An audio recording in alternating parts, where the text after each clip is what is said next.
Has it been you historically in one-man shop, and then now you're adding the new one? Yes, it's actually my dad and I. Of course, family, we butt heads sometimes, but that's where the CB Home Solutions comes from.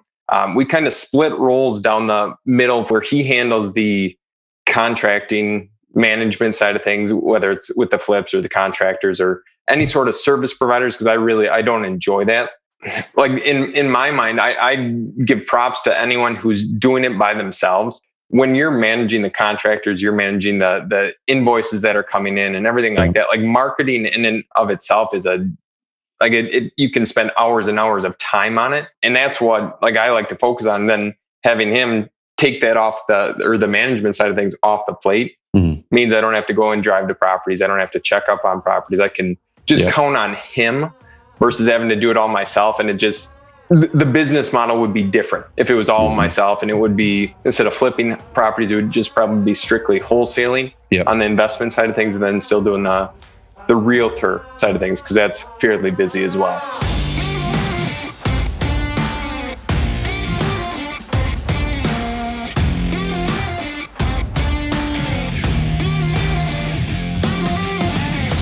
Helping hardworking real estate investors, agents, and entrepreneurs grow a better business, mindset, and future. This is the Carrot Cast Podcast. Now here's your host, Trevor Mock. What's up, y'all? Welcome back to the Carrot Cast. Now we're doing a series, as y'all have heard, on what we call the hybrid agent investor, the hybrid investor agent, whatever you want to call it. And there's a lot of different terms, thrown around in the real estate world that use the word hybrid, where it could be the hybrid brokerage, the hybrid this, the hybrid that. The way that we talk about hybrid here at Carrot is you are someone who serves house sellers in multiple ways. You're an agent, you're a licensed agent, and you have the ability and the programs to be able to purchase a house or wholesale a house and make cash offers. And we've got an amazing guest on today, Mr. Crowley, who I will introduce you guys to here in a second. But one of the reasons we're so excited to dive into the hybrid model and helping to educate everyone on what you can do as a real estate investor to be more effective by getting your license, being able to serve sellers better in that way, but also as an agent, being able to add more income streams to your business and also actually helping your sellers better rather than cast them to the streets if they're not a perfect fit for a listing. And moving forward into this next market phase, I feel it's going to be more and more important. So in this podcast episode, we're going to dive into how Carter does leverage the hybrid model when he brings sellers in, what he's doing to get those sellers. Right before we hit record, he had talked about a marketing program that's working amazingly well for him right now. And we'll dig into deep on where he's getting these seller leads and what's working great. But without further ado, Carter, welcome on the Carrot Cast, man. I appreciate it, Trevor. Dude, so you've got the whiteboard behind you. Is there anything interesting on that whiteboard? I'm always curious to see what's on people's whiteboards, dude. So yeah, the story behind this, this is actually a deal that we got from the Carrot site. Cool. This house that I'm in right now, we closed on it, and then my wife and I moved into it. But the whiteboard, this is my second home office, and my wife complains to me about it, but I wanted to stand up in here. So the whiteboard, it just has our current deal count, or the inventory that we're working on, the rentals, everything like that. And it's kind of a tracking as far as progress for 2021 so far. And then, what are the goals, income, everything like that. Well, dude, you totally don't have to tell me anything you don't want to tell me. If any of it's private, just say, hey, we'll move on from there. We'll cut it. But let's talk about what's on your deal board, dude. That's always interesting stuff. And then we'll dive into who you are, what market you're in, kind of how you got there. But what are some of your goals for this year? Where'd you end up last year? Kind of what's your business look like right now? Yeah. So last year, on the real estate agent side, it was 38 closed transactions. And I just looked at that. So that was actually my best year so far, which is amazing. And in 2020, on the investment side of things, between wholesaling, flipping, we did 23 deals. Cool. And it produced a pretty decent amount of income. And for that side of the model per se, we were focusing the wholesale properties in our market, at least, that were buying them at a deep enough discount. And then being an agent, I just throw them back on the market and make a quick buck. That was awesome. But as far as the whiteboard, so right now, if I'm looking at it, we have wholesale deals on there, the current inventory, property list for closing soon, our rentals, and then the goals. I know this year we're doing through Carrot. I think I was just counting. Ideally, we would like to close via like SEO, Facebook ads, Google ads, like 28 transactions, whether it's on the realtor side, the investment side through Carrot. Cool. And then we're doing some radio advertising. We're doing some postcards, deal machine, everything like that, and hoping to close probably somewhere right around like in the mid 40s would be ideal. Cool. So that's kind of what 2021 has on the horizon, at least. I love it, man. I appreciate you kind of letting me take you off, catch you off guard there. No worries. So let's kind of let people know who you are, and just let people know who you are. What's your business name? Where are you located? And we kind of already alluded to that you know, some of the things that you do, but tell people kind of what your business does. You know, you've got the agent and investor side. So who you are, where are you at, and what is your business model?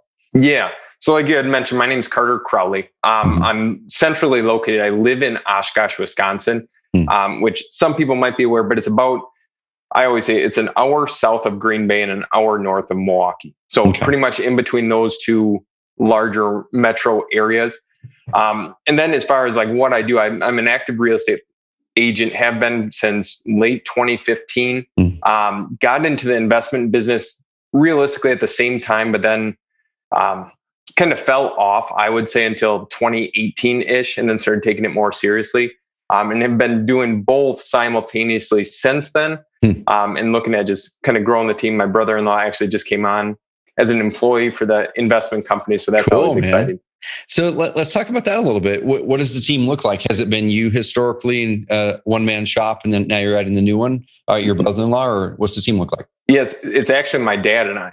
Oh, cool. Awesome, man. That's awesome. So that's been, of course, family. We butt heads sometimes, but that's where the CB Home Solutions comes from. I'm Carter. He's Brian. Gotcha. And we kind of, we make up the team, but we kind of split roles down the middle for the last, give or take 2-3 years, where he handles the contracting management side of things, whether it's with the flips or the contractors or any sort of service providers, because I don't enjoy that. And then I just focus on going on the appointments, lining up the financing, getting the deals locked down, so we can turn them in whatever way, shape, or form we decide.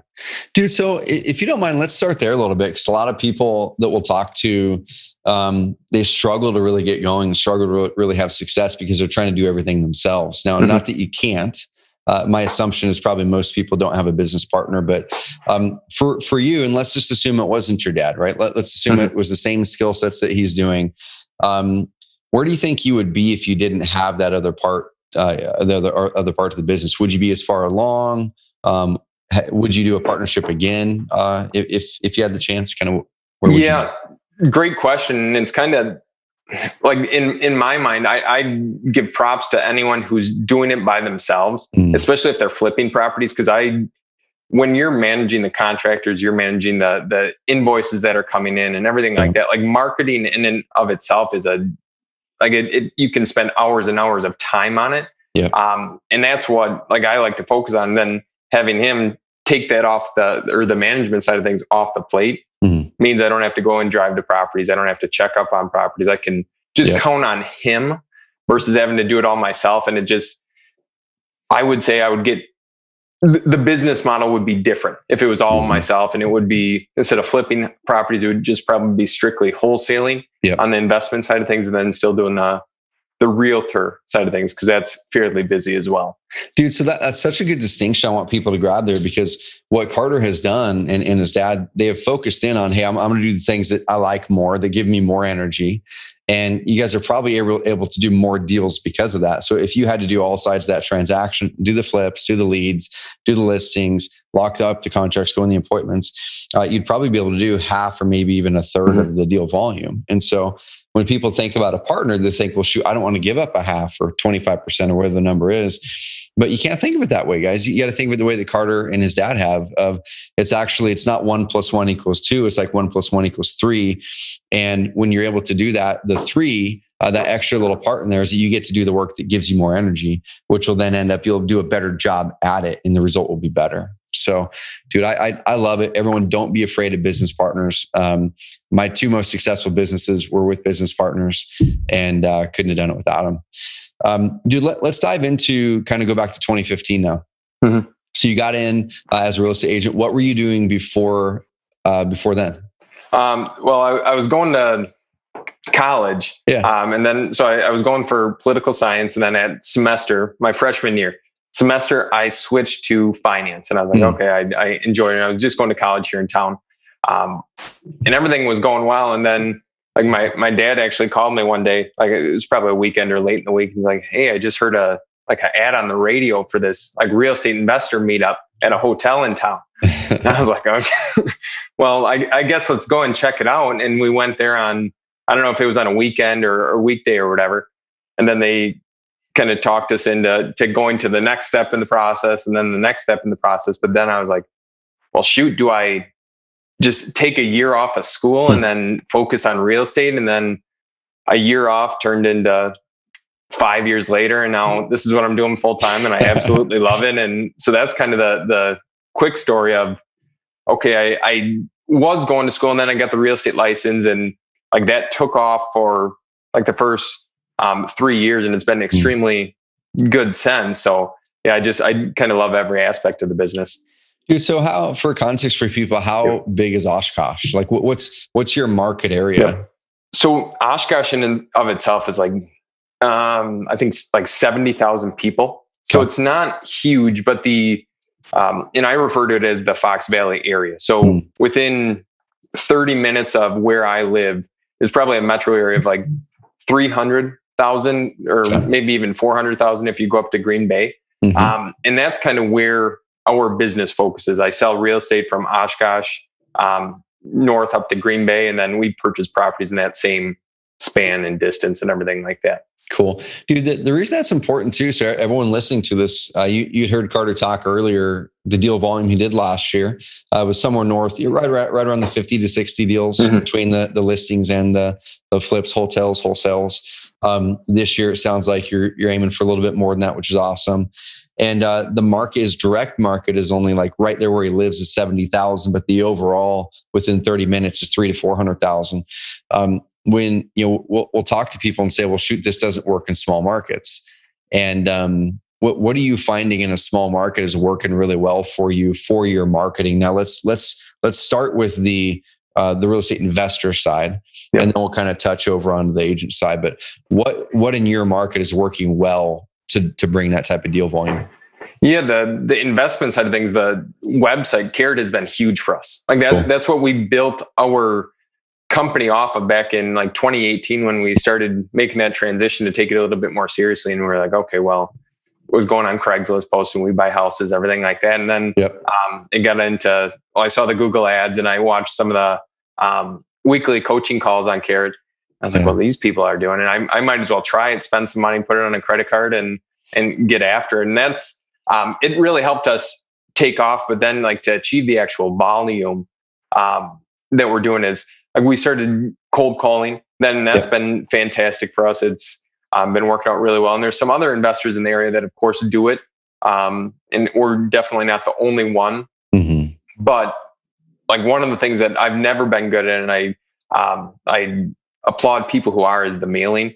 Like we never got a hang of that. Like we're starting now with a few like niche lists for mailing and whatnot, but the cold calling, the Carrot site, running multiple different ad platforms to it has helped tremendously.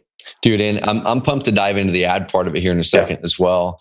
So one quick lesson here, guys and gals, and we say it all the time here in the Carrot Cast, is you can get amazing results just going online, but you get your volume from also tapping into the offline. The online part of it, with especially SEO, Google inbound, is going to get your highest motivation. That's people that are actively searching out a solution. And Carter, and this is not a loaded question. Like if it's the opposite for you, just answer whatever you're seeing. But what are you seeing on like lead quality, close ratio, that kind of thing between your cold calling, any SEO leads, then the Facebook leads that we'll talk about here in a sec? Kind of quality wise, what are you seeing on that and close ratios?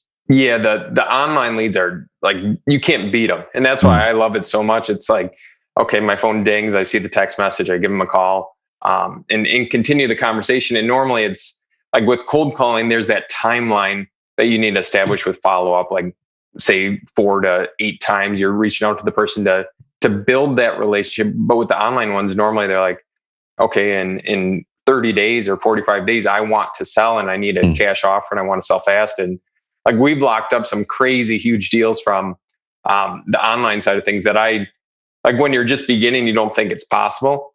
And then like you put these properties under contract, you're like, did I seriously just buy that buy that house for that much money? And it's an exciting part of things, but yeah, it's like Garrett has absolutely changed that for us. And that goes back to the motivation, y'all. So when you guys are mapping out your marketing plans, whether you're an agent or an investor, all leads aren't created equal. So when you guys are looking at your lead volume, break them up by type of lead. You know, for your cold calling, we kind of usually find somewhere between 1 in 40 to 1 in 60 leads, good qualified leads close into a deal.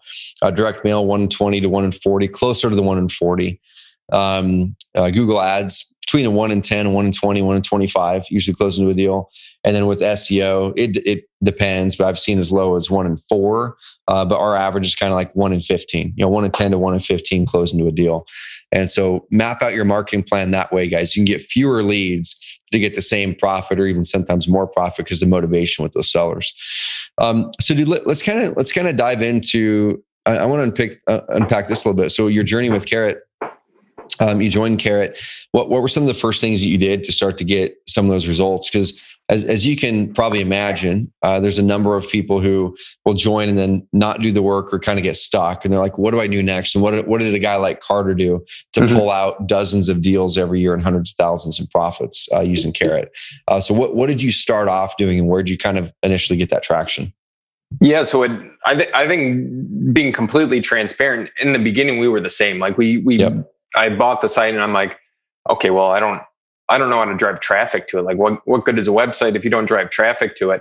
And then I started diving into the articles and the blog posts that you guys have. And I'm like, well, shoot, I could post on Craigslist. That's free. I could post into like random Facebook groups or like the community groups. That's free. And I was just doing a bunch of these free sources. And then one day from a Craigslist ad, actually, this lady, she went onto our site.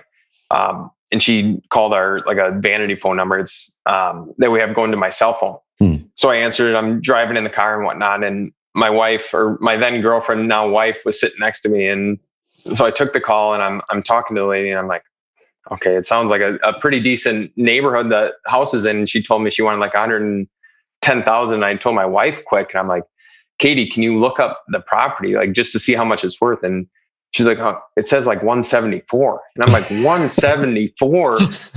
And I'm like, so I called the lady back right away. I'm like, yeah, can I come over like tomorrow and take a look? And then I scheduled the appointment and everything like that. And this is from a Craigslist lead. Went through that whole process. And I was like, dang, this is a home run deal without even like trying to negotiate anything like that. And then I look on my computer and I'm on Zillow and I'm like, Katie, what did you tell me the value was? She's like 174. I'm like, it's reading 147 right now. And I'm like, my hopes were up here. It got brought down to here. Yeah. But then I ended up going on the appointment. Long story short, we locked it up for like, I think she wanted 110, ended up going under contract for like 86. Gotcha. So it's still, regardless, a good deal. And I'm like, my gosh, but she saw the site and she couldn't, like at that point, it wasn't very customized. I had like our branding, the colors, everything like that. But she saw and she's like, I've never seen a site that looks this nice. And I had to give you guys a call right away. Cool. And I'm like, it was proof of concept. And from there, I was like, okay, we did that. It was an inbound lead. It didn't take much convincing, not a whole lot of negotiation. I was like, if we can repeat this, even if it's not 100 deals a year, if you do 20 deals a year, it's a very lucrative, profitable business with very little overhead. Dude, there's so many cool things to unpack there. One thing for the real estate agents listening to this, especially those who are kind of becoming new to the hybrid concept or that traditionally haven't worked with investors or wholesalers, one of the first things that usually pops up that you'll see in the agent forums, or if you're talking to an agent who just doesn't have experience in the wholesale side of it, is they'll say, why would a seller sell for that? You know, if it was worth 147 and she said she wanted 110, that first thing that oftentimes crops up for the traditional agents who are trained by their brokerages is that you took advantage of the person, right? And which we know is not the case, because just like if we go down there to buy a car, at the car lot, the very next thing they're going to ask us is they're going to say, do you have a trade-in? And almost all of us are going to say, yeah, because we don't want to list it on Craigslist and go through all that process. And we know we're getting speed and convenience because we can be done with it. We don't have to mess around with all the Craigslist and the test drives and the paperwork and all that. And we know we're selling it to them for much less than we can sell it ourselves. So it's something you guys do every day. But with that particular seller, do you remember what was her situation and why you find that it matched her goals to work with you on that? So that one was kind of unique. And what the scenario was, so it was in Appleton, Wisconsin. The property was located. I know the exact address off the top of my head. But they had purchased a house in Colorado Springs. So they were moving regardless of if we gave them an offer, if they had a list on the market, whatever it was. But they were like, we really have no desire to hold on to the property. We already bought the other one. It's paid for. We're planning on moving in like 35 days from now or 40 days from now. Yeah. In the house, they were smokers. So they smoked inside the house, and I walked in there in 30 minutes. I was sitting down talking to them, and you have to change clothes. You have to shower because it was so bad. And I was like, of course, in my normal scripting for when I'm talking to sellers, because I let them know I have a real estate license and everything like that. And I'm like, let's see, Tom and Kathy were their names actually. So I was like, Tom and Kathy, you, by all means, you can list this on the market tomorrow and probably get more than what we're offering you right now. And chances are you would, because you're going to have more than just one person looking at the place. You're going to have hundreds or thousands of people looking at it. Yeah. However, if you want to come to an agreement here, we're going to buy it as is. There's no commissions, fees, anything like that. We can pay this much. And they were kind of talking back and forth, and it ended up working out. And they're like, yeah, Carter, let's do it. Like, let's close 30 days from now. Let's move forward with things. You'll buy it as is. We'll leave whatever we don't want behind and kind of go from there. And that's like it for some people. And I tell homeowners this is like, we're not always the best option. But if we can't help you, then we can list it for you and still get you a fair price and try and sell it as is that route if you wanted to go that way. Dude, it's such a better service for the seller too, right? Can you imagine if it was just a real estate agent that showed up, just an agent, didn't have the other side of it, and they're probably going to look at it going, man, okay, well, you're going to have to paint this place for sure. And the carpet probably needs replaced because it smells like smoke in here. And then, well, what about this? Like the whole inside is going to have to be completely cleaned, white walled, new carpet, the whole thing, which is going to be thousands, if not 10,000 plus. Yeah. And then there's the time and energy that goes into that, but they're already in the mode of moving and probably all the stress and all the thing that goes into that. And so they're picturing going like, how are we going to find a contractor, going to go through the process and manage all this while we're actively trying to move right now and not stress ourselves out? Oh my gosh, you know what? He's going to just take care of this and I don't have to worry. And we can just move. And yeah, we're going to get less now, but our time, our stress, everything is worth something. And we didn't have to worry about putting any money into this property to get rid of it. It's such a cool service, man. And so you were able to help them in a massive way. And they're thankful for it, and you're able to make it work really great for you on the financial side and provide a cool service. And dude, it's not the future; it's the now. And I think investors that aren't doing this and offering them multiple options, you're still going to make money for sure. But the question is, how much money are you leaving on the table, and how many sellers are you actually underserving and throwing out there in the streets to not have a good solution? For sure. So dude, awesome. I'm glad you walked through that first deal. That was pretty cool. So you got the first one done with Craigslist. And when I was popping into the back end of your site, you've got hundreds of seller leads, and some of them, you've got your cash buyer site. You've got a multifamily site that you've got up there for credibility. What are you doing now for the online marketing mix, and kind of what's working best for you? Yeah. So we do a mixture of Google ads, like Bing ads, Microsoft ads, Facebook. And then we are, let me think, like a little bit of YouTube for retargeting. But then again, we're sending out mailers, we're cold calling. So that generally we mention the name of the company because again, Oshkosh isn't a huge area. So if people type into Google, like, okay, CB Home Solutions, we have the reviews, we have the ratings, we post on there fairly frequently. And just, they can, like, I'm almost a face of the company because there's videos and everything like that that surrounds the brand. Yep. I love it. Yeah. I was popping into one of your sites. You've got the video at the top and explains what you do. And I love it. And that's a big deal, right? Because that first deal that you were talking about, the gal who called and came from Craigslist, she clearly said, hey, I went to your site, and she might have used the word nice, but then we have to pull back and ask, like, what is that? What does that mean? Right? What does it mean that I had a nice site and it helped? Well, for her, it meant it added credibility to the picture. For her, it wasn't just that, hey, you look like an artist and visually you had this amazing looking thing. It was it was nice. It gave me a good sense that you're a person that I can trust, that you have something that can solve my problem. So that's the picture that someone's picturing in their mind. And what have you found when you're doing cold calling, Carter? When you're doing cold calling and it's starting to work for you, are you guys ever bringing up your website? Is it more of, hey, when they Google us, they're going to find us, it's going to increase that credibility profile? Kind of what do you use the website and that credibility in that picture? Yeah. So what happens a lot, because it's like, and this might be applicable to other individuals as well in smaller marketplaces, but like the real estate investors, it's not a very common thing. Like people are watching HGTV and they see all of that, but they don't know that local companies are doing that, especially on a fairly decent scale. So it's like when we're calling people and we're like, yeah, would you consider an offer on your property at 123 Main Street? They're like, who are you? Like, what do you do? Like, why would you want to buy my property? And then we're like, okay, yeah, we're a local real estate investment company. If you want more information, this is probably further on in the call, but like check us out online. We have a bunch of videos, we have questions like FAQs, everything like that you can check out and learn a little bit more. Because it's so out of the blue that people are like this, like, I don't know why I'm receiving a call on my property and their house could be really run down or in one of those scenarios, but still they're just not necessarily clueless, but just have never been made aware of that. Like there is this niche out there in the real estate industry. Dude, that's so important too. Cause I'm on your flipfoxvalley.com site, and it's really cool because right there you updated the hero picture, and it's got a picture of, looks like probably downtown Oshkosh, I'm assuming. Yep. So you can immediately see it's local. You're on our advanced marketer plan. You've got the Aspen design, so it looks nice and modern. You've got your video up there, which it talks about those exact things that's probably on their mind. So, what happens when I sell a property? What do you buy? You talk about the types of properties you buy.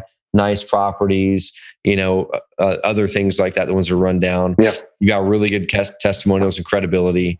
When someone lands here, man, after talking with you, they get the warm and fuzzies. Hey, he's a local dude. I can see him right there. And that's a big thing that a lot of people are missing, especially with the SEO lately, is Google made an algorithm update in December. And there was a bunch of winners and a bunch of losers. And the ones who won were the ones who had credibility on their sites, the ones who had been updating their websites, the ones who had good credibility profile around their websites, reviews on Facebook, things like that. And so if you guys want to check his out, flipfoxvalley.com, see how he's building in that localization to it, good testimonials, good videos, walking through his process, the whole thing. And that's really cool, man. I love it. I appreciate it. So, dude, on the Facebook side, so you had mentioned earlier Facebook's working for you. Let's dive into that a little bit. So, when did you start doing Facebook ads, and what are you seeing from it? Yeah, so Facebook, I actually took a course by Frank Kern, and I was like, okay, it's digital marketing. He's a very smart, intelligent guy, and I'm like, well, maybe this will be applicable to my business. If it isn't, whatever. It's like $97 well spent. Yep. So that was back in, I want to say like April, May timeframe of 2020. So I took that and I started going through the thing, and it was talking about, okay, warm, cold audiences, videos, display ads, whatever it is. And I started running them, and I'm like, okay, well, nothing for like week 1, week 2, week 3. And then a lead popped in, and I called her right away, and I'm like, okay, yeah, this is Carter with CB Home Solutions. And I could see on the campaign that she popped in from a video view conversion. So I was like, yeah, I'm just calling. I went through the whole script, and then I asked her, I was like, well, so how much do you want for your property? She's like, 25,000. And I'm like, 25,000. and I probably didn't say it in that tone, but I was kind of taken back a little bit. I was like, 25,000? And she's like, yeah, that's what I want. I was like, well, can I come out and take a look at it? And the houses in that area were going for probably like 110, 115. So I came out and I looked at it and everything like that. But we ended up getting it under contract for 25,000. But she had built so much credibility, and she still comments on her Facebook ads because she still sees them from the retargeting. She's like, Carter is the best. He helped us out. He purchased our property in like 30 days.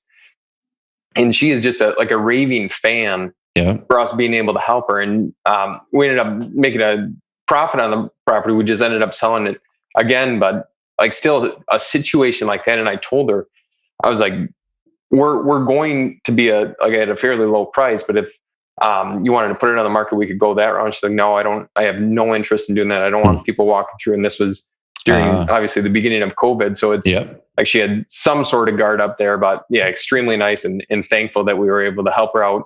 And that was from video views. And we've had some from like the cold conversion and whatnot, but I have it structured a little bit, and I can dive into that if you want me to. Let's do that, man. Cause there's probably some people saying, what's a video view and how's it work? So before you do, so going back to the Frank Kern thing.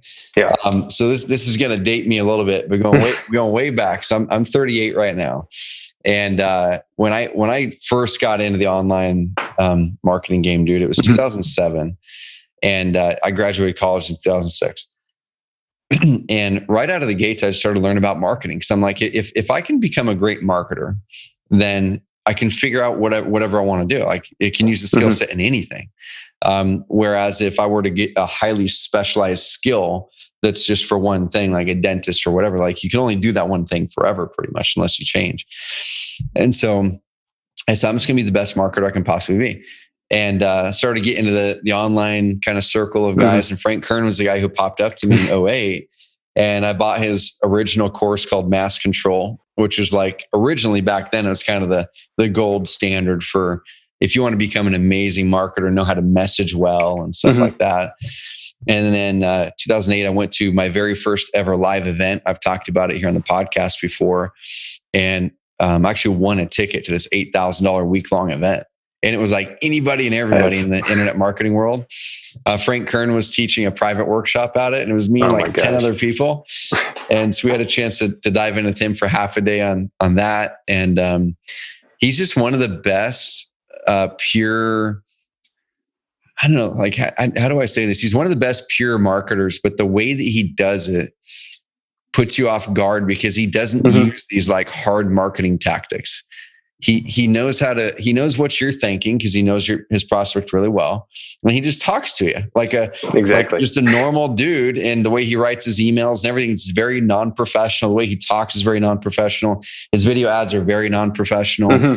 And it works because he knows you better than anyone else. And he's such a good guy to follow for anyone who wants to become a better marketer because he does it in a way that's extremely approachable for everybody. Like everybody can market the way that Frank markets if you put in the time to learn the craft. And so I'm pumped that you're going down that path, man. Let me toss it back over to you now. Let's do Facebook ads. Yep.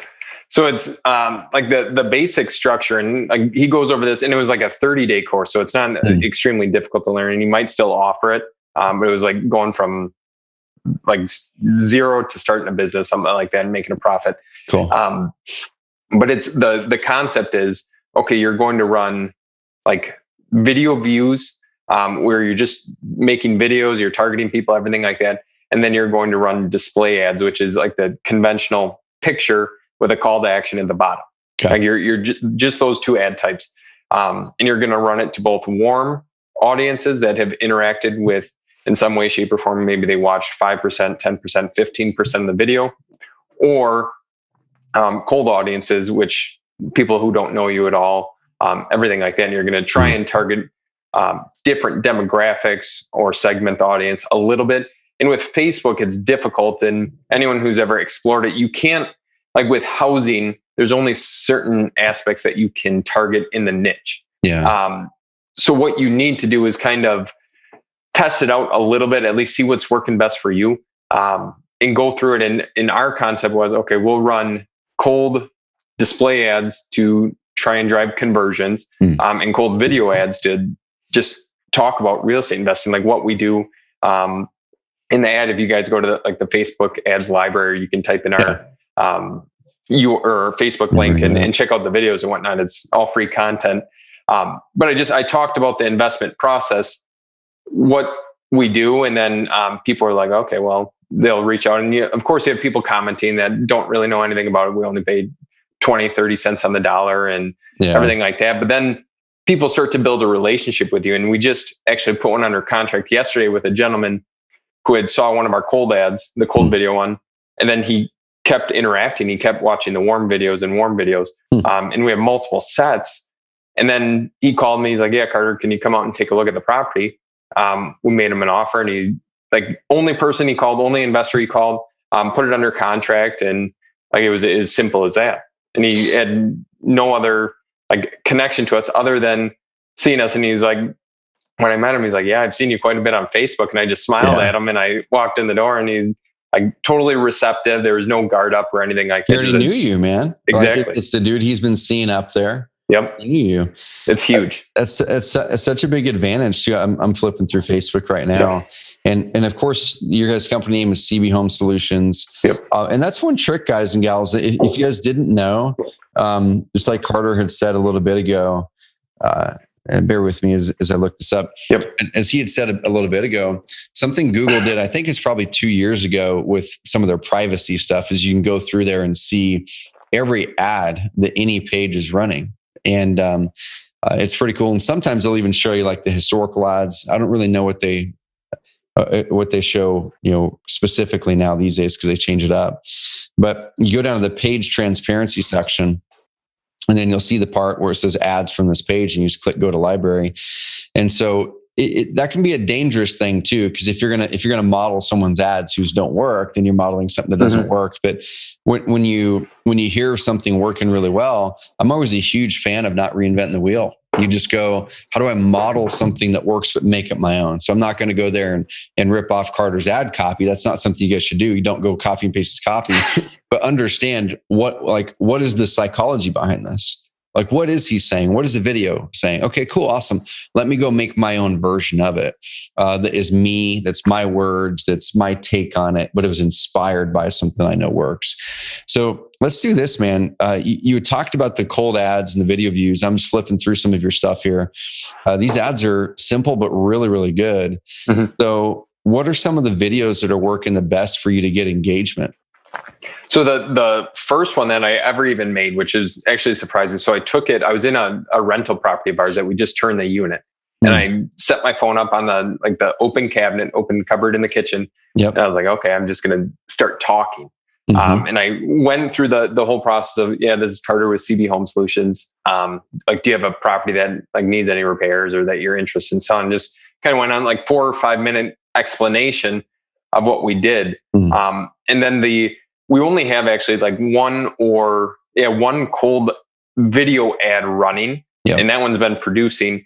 And then recently, I've started to do some videos with the caption at the top, and then captions at the bottom, and those have been working well. We've gotten a ton of engagement with them, and it's actually at a higher percentage. So if you guys are familiar with the Facebook ads platform, you can check to see how many people have interacted at like 50% of your video, 75%, 100%. And I always shoot for, if we're getting views for like under I think it's $1 per view, or it's probably a fraction of that. I think 50 cents per view. I'm thinking in my mind, well, if someone's watching 100% of our video for less than 50 cents, like I don't know if there's any other cheaper form of marketing, especially like 3 to 4 minute videos. And that's huge. And it's just explaining like, okay, as a real estate investor, we do this, or this is a property that we just purchased in this community, and just building that rapport with them without them ever meeting you in person, because they're wondering, or at least I believe that they're wondering in the back of their mind, well, I see these guys' ads, but I don't know, like, are they actually buying property? We haven't ever seen one. He talks about it all the time. What's going on? So it's just breaking down those questions in their mind that they might have, and you're just answering them in a simple video with an iPhone. You don't need anything fancy, and just like do a selfie or whatever. Dude, this is good, man, because I think a lot of people overcomplicate the process. As I'm looking at your ads, like you said, this one's it's like a vertically shot video, and I'll put it up against the screen really fast for anyone watching the YouTube version of this, but this is one of them right here. It's one of the ones he's testing. Started at the end of December. And it's literally a vertical thing that he shot with his cell phone. Did you edit the video yourself, or did you send that to someone to do? No. So I don't remember the I actually just shoot them all like straight through. And then if I screw up during the video, but there's no editing, there's no cuts, there's nothing like that. And I think people appreciate it because they know it's like a real genuine thing. And the more comfortable you get on video, the easier it is, obviously. But if you're just beginning, it's better to take action on it and then possibly screw up. But people know you're human. Like you're doing it, and no other investors in our market are doing it. And if they did, then fantastic. But like the people will know, like, and trust you, and then they'll do business with you. And then the same goes for real estate agents and agencies and everything like that. Dude, so I want to talk about pre-framing really fast, and then we'll touch on the agent side of it for sure. So the pre-framing that happens here, and this works amazingly well for agents and investors. It works for any business. We're talking about real estate here specifically. But there's a lot of people who run ads that are just the image ads. It's a picture of a rundown house. That all works, right? All that stuff works. I'm not going to say it doesn't. But if everyone else in your market is running those boring image ads, and they're not really cracking through and building that trust and credibility with those because they look the same as everyone else's, or it's just a house rather than you as a person. Doing what Carter's doing really helps you add that advantage in a big way, because like he was saying, if they can see your face, if they can hear your voice, and they see the mistakes on it, and they see you're in a house and you're just kind of explaining stuff and teaching them and you bring it down their guard, the conversion rate once they click that over to your website is going to be insanely higher versus just a normal ad. But that's not the part that's the highest, because there will be people who say, man, well, I get way cheaper leads through Facebook through lead ads, right? Which you can get lead ad leads for sellers for a fraction of the price as a normal ad. But the problem with the lead ad is they don't get a chance to learn about you in as deep detail. They don't even have to click to your website to become a lead. They just literally click a button and Facebook gives you the info. So you don't have the chance to build that trust, build the credibility. Your conversion rate on those leads into a deal is way, way lower. Like it's not even close. You might need to get 50 to 60 lead ads potentially to turn into a deal. But when you're doing what Carter's doing and building that trust and credibility, you're pre-framing the experience. So when they opt in and become a lead, or they call you and become a lead, your close ratio is going to skyrocket. You might close 1 in 8, 1 in 10, 1 in 15, 1 in 20 of those into a deal, and have to work through fewer leads in order to get the deal. So that's one of the big benefits here, y'all. It's not just getting the leads, but this is going to increase your lead to close ratio and make all of your leads close at a higher rate, which is going to be awesome.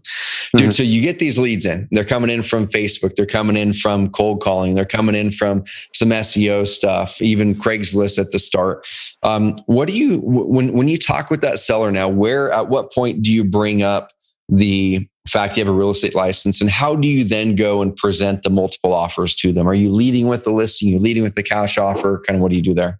Yeah, so it depends upon the conversation, but a lot of our marketing is focused around like when we're cold calling, I let them know that I have a license and whatnot, but it's most of the time the homeowners, they truly do not care, because they're like, okay, this guy has a real estate license. Like that's not anything huge, but it's always in that initial conversation or when I meet them at the property. And then as far as like the offer scenarios go, generally speaking, and we always do this, and it's worked great in our business, I would suggest other people doing it as well, is we provide the seller with multiple different offer options.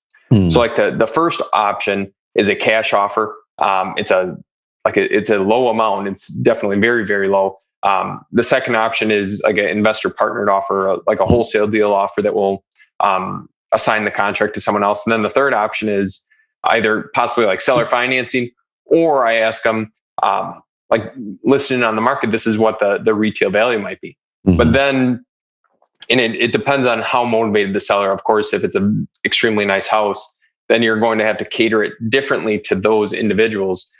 But with the third listing option, we discuss, okay, you will get more money, like I said earlier in the podcast. However, there's these other hoops that you need to jump through. If you don't mind that, I would highly suggest going that route, because you're going to end up 9 times out of 10 with more dollars in your pocket. But if you want to avoid all that, well, I just gave you 2 other options that might work better. And generally speaking, they choose 1 out of the 3 options. And it just kind of, unless there's other competition, you're going up against other buyers, then you might need to be a little bit more competitive. But this just, you're going at it from a helping hand approach instead of being like, okay, well, I can give you a cash offer. It's at 50 cents on the dollar. And no seller really wants to take that. Yeah. Like they want to get as much as they can. So if you can provide value and still make a profit of some sort, I think it's well worth it. Dude, there's something really powerful too about the number 3 there. So you're giving them 3 offers. We've tested this for years and years and years through the marketing side. And you'll even see, like, as you go to carrot.com, for all of you who are not a Carrot member yet, go there and join Carrot. And what you're going to find is you're going to find 3 pricing options, right? And what we try to do in my consulting business before too, I would always have like, here's the plan that I think is actually going to help them the most. And here's the one that I would like them to take. And usually, hopefully that's the same one, right? I make a good profit on it. I'm motivated to do my best darn job to help them succeed. But every time I would just show them one offer or one proposal, you only give them one thing to weigh on. And it's either a yes or a no. That's right. So you pretty much have a 50-50 chance that they're going to work with you or not. It's a yes or a no.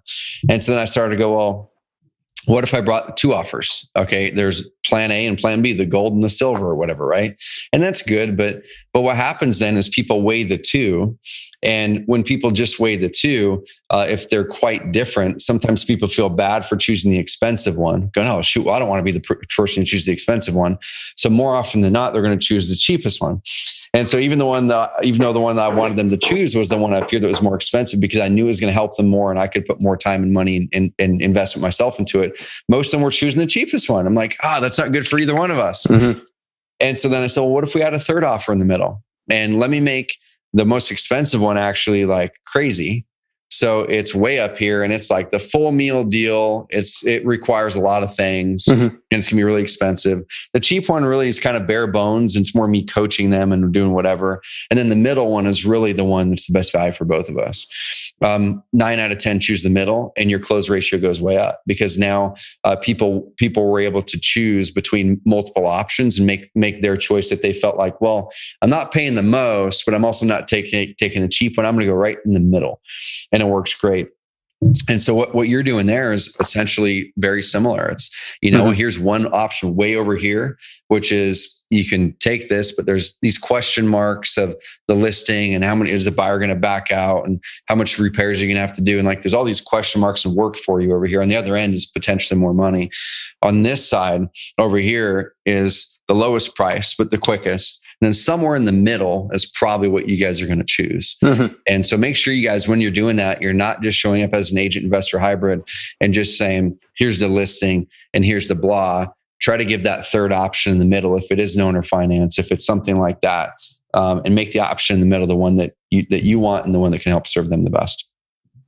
It's good stuff. Well, dude, I'm really proud of the work you've been doing the last few years, and it's really fun seeing you grow, seeing clients like you grow. You're using Carrot in the way that we hope that you do.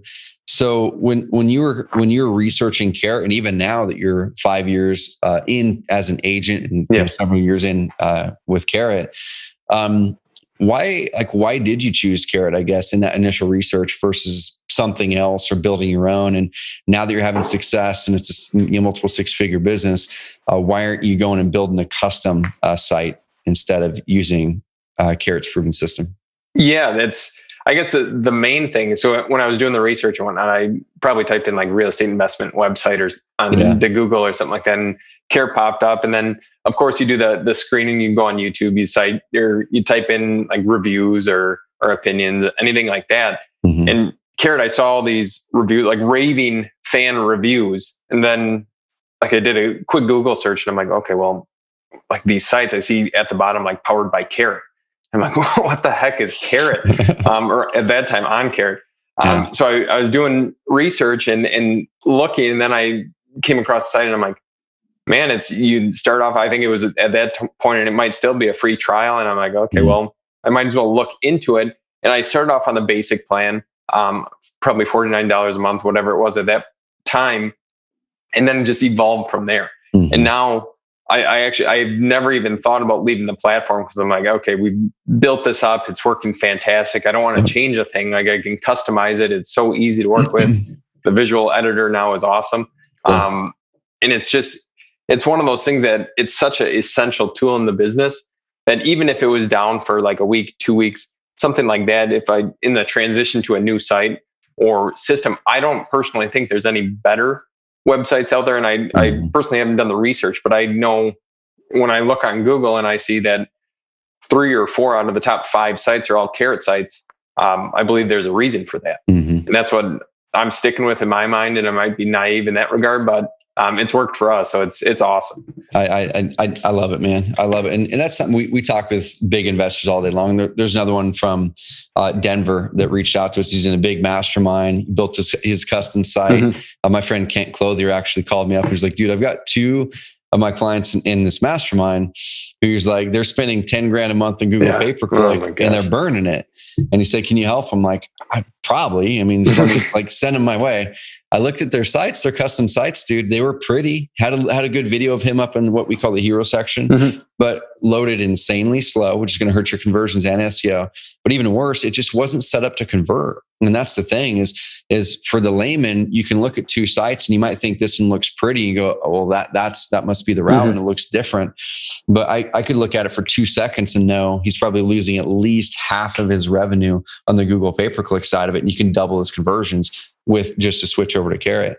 And so for a guy like him, who's spending 10 grand a month plus on Google pay-per-click, plus all of his offline marketing, that's probably a $100,000 to $300,000 swing in his income just by making his website convert better. So, dude, yeah, you're in the right spot. We're pumped to continue to work with you and help you grow. Any kind of parting words for those listening to this, if they're an agent and an investor, or maybe they're not the other? Any parting words for people on how to have success in this next market, kind of being a hybrid investor agent? Yeah, I would say it's essential. Like, I know some investors warn against getting a real estate license because the liability and everything like that. But if you're actually out there to help sellers, there shouldn't be any need or worry about liability, because you're lending a helping hand. And okay, say maybe you do 5 deals a year holding your license. Well, it's not very expensive, at least in Wisconsin, to get a real estate license.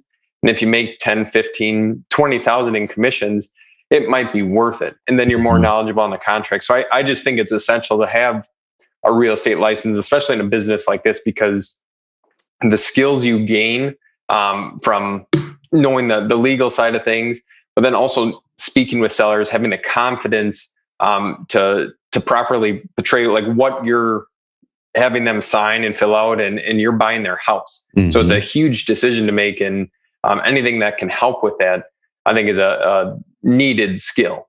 So I would recommend everyone to have a real estate license, especially if you are an investor. And if you're scared about it, well, maybe have your spouse or a teammate or a team member or whatever get their license and have them focus on that side of things, because it is so important. I like it. Dude, one last question I completely forgot to ask. So you've got your license. Are you marketing yourself as an agent in the market, or I can't even talk, are all your listings coming through from your motivated seller marketing?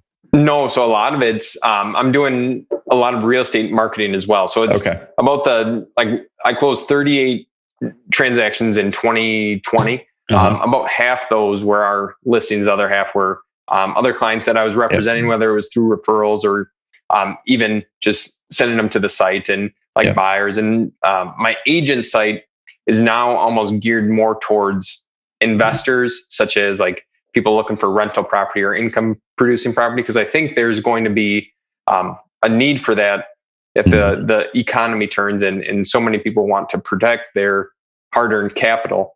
Then why not stick it into income producing real estate? Dude, 100%. Man, Carter, I appreciate you spending the time with us today, and we're going to get you out some cool Carrot swag too. And awesome. I don't take it for granted being able to, number one, connect with our customers, but also I really love the fact that we get to be a critical part of your business. I want you to challenge us, dude. Like if there's spots where the product can improve, which we're doing some massive improvement right now that's behind the scenes and everyone will see throughout the rest of this year. But if there's any things we can improve, you've got my info, ping me on it. If there's any things that we can make better, any new features or whatever it is, dude, we got you. But I appreciate you. I appreciate you guys as well. For sure. Thanks for sharing your story, man. And everybody go, I guess, where can people follow you if they want to follow you? Yeah. On like anywhere on social media at Carter Crowley. It's at Carter Crowley _ on Instagram. Yep. And then a podcast, I just started the Invest for More Real Estate show. Cool. Like quick 5 to 10 minute episodes, just explaining some ins and outs of the real estate business. I love it. We'll link that up. Yep, man. So the Invest for More podcast right here below, or go look in wherever you guys listen to podcasts with Carter Crowley. Dude, appreciate you, man. Guys and gals, go over to Apple Podcasts, go over to Spotify, review this episode, and let us know what you want to see on the future episodes of the Carrot Cast. But Carter, have an amazing rest of the week. Guys and gals, have an amazing rest of the week, and unlock that freedom, make the impact in your business this week. Thank you. Thanks, Trevor.